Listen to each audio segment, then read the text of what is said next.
I came here in 2012 and started teaching full-time after being in clinic practice for several years. I love OCU. I love Kramer School of Nursing. We have amazing faculty and staff who really are invested in the success of our students. We have always exceeded the national pass rate for family nurse practitioner students when they take their national certification exam. Last year's class had a 100% pass rate. Many schools just leave it to the students to find their own preceptors for clinicals, and we don't do that.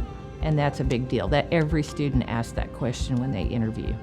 One of the greatest strengths, I think, of our program is the relationships that the faculty build with the students. We become a large community, a family of sorts. So those relationships continue long after they graduate from our program.